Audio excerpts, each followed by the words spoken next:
দেখো গত রাত্রিরের ঝড়ে যে রেমাল ঝড় হয়েছিল তার দাপটে আমাদের এই বড় জাম গাছটা, ফলন্ত জাম গাছ, যাতে প্রচুর প্রচুর জাম ধরেছিল, পুরো ভেঙে ওই তারটায় পড়ে গেছিলো। তো সকালবেলা আমি আর আমার হাজব্যান্ড চলে গেছি বাজারে।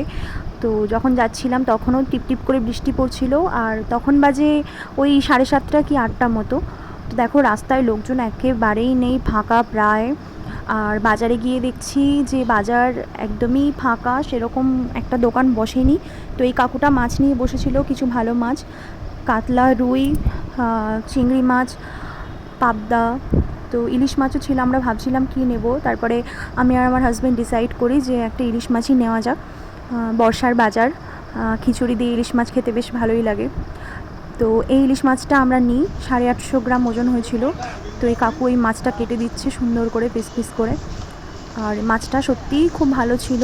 তো আজকে আমাদের মেনুতে হয়েছিল ইলিশ মাছ ভাজা, খিচুড়ি, ডিম দিয়ে, মানে ডিম ভাজা দিয়ে খিচুড়ি, আর একটা সবজি হয়েছিল পাঁচমিশালি, চাটনি, পাঁপড়, সঙ্গে তো থাকবেই।